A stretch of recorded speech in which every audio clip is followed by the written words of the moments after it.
ზოგადად ძალადობა საზოგადოებაში, რომელმაც ბოლო ხანს განსაკუთრებით ქალთა მიმართ ძალადობაში იჩინა თავი.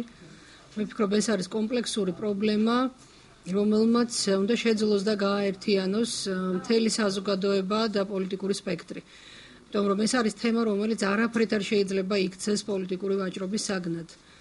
ჩვენ ყველანი ვართ დედები, დები, ყავს ქალიშვილები, ოჯახებში მეუღლეები.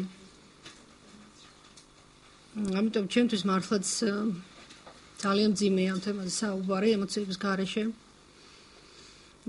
და თავარი ეს არ არის პრობლემა, რომელიც ერთ და ორ წელში ჩაისახა და შესაბამისად ეს ვერ იქნება სწრაფი გადაჭრის გზები შეიძლება მოუნახოთ. თუმცა ერთი დადებითი რაც შეიძლება ითქვას, გახლავთ ის, რომ ეს ნამდვილად არის ის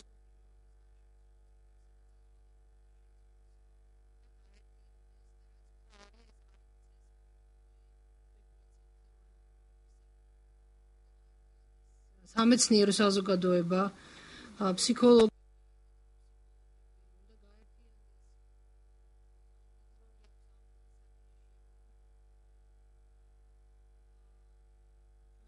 ეკლესიას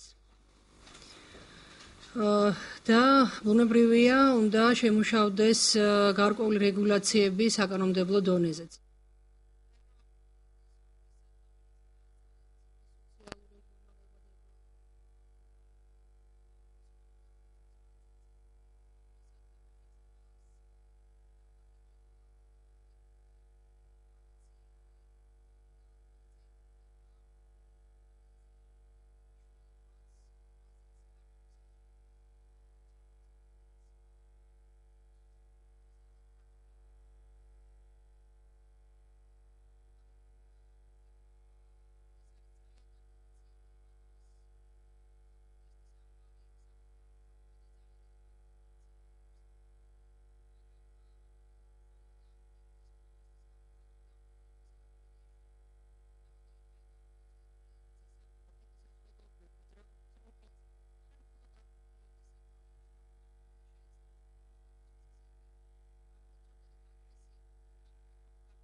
ისრა ძალიან ძნელია ამის რეცეპტების მიცემა, უნდა ჩატარდეს სერიოზული კვლევა, როგორც გითხარით, ფსიქოლოგების, შესაბამისი სფეროს სპეციალისტების, მათ შორის თავისუფლების სამინისტროს შესაბამისი კვალიფიკაციის სპეციალისტების მხრიდან, თავის მხრივ უნდა ჩაერთოს ეკლესიაც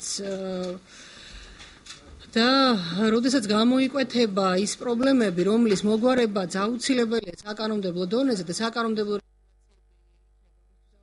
შემდეგ უკვე საჭირო იქნება ამ მიმართულებით ფიქრი, იმიტომ რომ აქ მარტო საკანონმდებლო ეს არის ძალიან კომპლექსური პრობლემა, თავისი სოციალური, გნებავს ტრადიციული, რელიგიური ძირებით.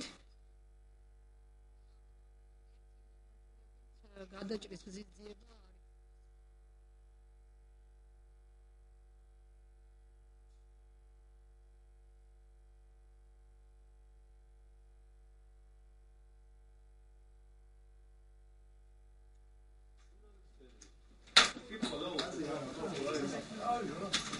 I mean,